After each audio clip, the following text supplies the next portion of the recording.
La question de ce matin, Samuel et Patrick, essayez d'y apporter une réponse, de ne pas partir et de ne pas divaguer. C'est 2018, application pure et simple du code du travail ou pas?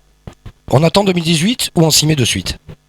Ça y est, c'est dit, on attend 2018, ça se met progressivement, la volonté de mettre en place, et ça a été attendu, et c'était attendu par beaucoup de syndicats, pas mal de chefs d'entreprise, ça y est, on sait 2018, c'est dans 2 ans, à peine, la mise en place, pour moi c'est pas attendre 2018, c'est déjà parti, on y est, on est dans la transformation de ce code du travail, et son application finale doit être effectivement prête en 2018, pour le 1er janvier 2018. Samuel, il nous reste 2 ans, quoi. Oui, tout à fait, c'est ça. Alors le préfet s'est très bien exprimé sur le sujet, il a son point de vue sur la question. Moi je ne suis pas du tout d'accord avec lui, dire que lui il estime en effet que c'est application en 2018 mais qu'on peut commencer à travailler pour l'aménager.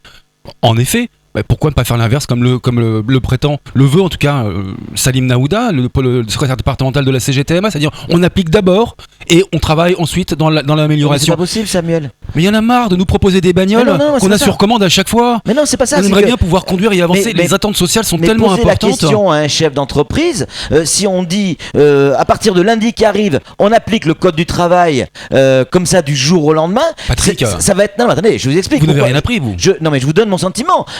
Ça va être extrêmement compliqué sur le plan administratif, sur le plan de tout un tas de choses. On peut pas. Maintenant qu'on sait que les chefs d'entreprise savent qu'en 2018 il va falloir l'appliquer et qu'on y va progressivement, eh bien ils ne pourront pas dire et on ne pourra pas dire en 2018 qu'on ne savait pas. Oui. On a 2 ans pour s'y préparer. Et moi, j'adore votre politique de la peur, c'est formidable. On va pas se planter, faut faire attention, faut vraiment ménager. Non, mais oui, mais regardez, l'expérience nous a prouvé quoi? Bien. L'expérience nous a prouvé quoi? L'histoire, en tout cas, en 2001, on avait la grande loi d'orientation. On nous dit on va préparer la fiscalité de droit commun, on va être super prêt pour la départementalisation. Eh ben non, on n'était pas prêt. Alors en 2018, je suis pas sûr qu'on le soit véritablement. Donc appliquons et travaillons. C'est là où j'ai du mal à vous saisir par moment. Oui, c'est normal. Honnêtement, quand vous nous dites des fois, département, on nous a mis du jour au lendemain département. Il aurait fallu que on travaille le département pour être département après. Bien là, c'est la même chose.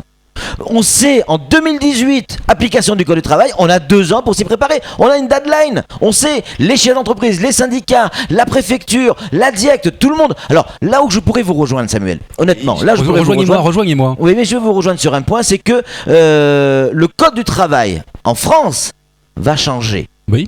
Alors, imaginez maintenant, vous allez quoi? Nous refaire le coup des impôts? C'est-à-dire que du jour au lendemain, on revient à un système que l'on a connu à une époque. Je parle notamment du prélèvement à la source. On nous l'arrête et on nous le remet 1 an et demi après.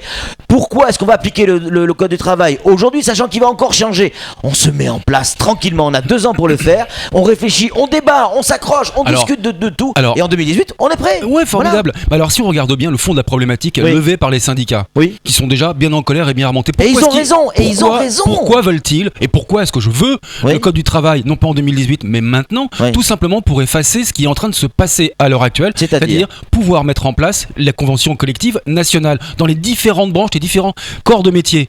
Parce qu'il y a une inégalité de traitement dans tous les secteurs. Le BTP, la téléphonie mobile. Mais ça n'empêche pas, entre maintenant et 2018, de commencer à mettre en place des conventions collectives. Je suis d'accord, mais c'est pas tout. Mais c'est ce qui fait peur. C'est ce qui fait peur. C'est ce qui fait le plus peur. Mais c'est là où il faut discuter, négocier avec les syndicats. On a 2 ans pour le faire. Ouais, mais pour discuter, il faut laisser parler l'autre. Patrick, on l'entend pas, Samuel, le pauvre, ce matin. Non, mais je laisse faire parce qu'en fait, si vous écoutez bien ce que dit Patrick, il va totalement dans mon sens. Non, si. Non, encore une fois, la politique de la peur et de l'argumentaire vide. Préparons-le. Oui, mais c'est ça. Mais encore une fois, quand je vous écoute, il n'y a pas grand-chose à dire. Vous êtes mon principal défenseur. C'est la politique de la chaise vide, de la peur. A priori, on n'arrivera pas à vous mettre d'accord avec votre. Moi, je dis qu'il faut y aller tranquille. La théorie de la peur libre. En tout cas, je dis simplement. C'est la fin. Je dis simplement que ça va faire comme en 2011. Ça va faire comme 2011. La départementalisation, on l'attendait.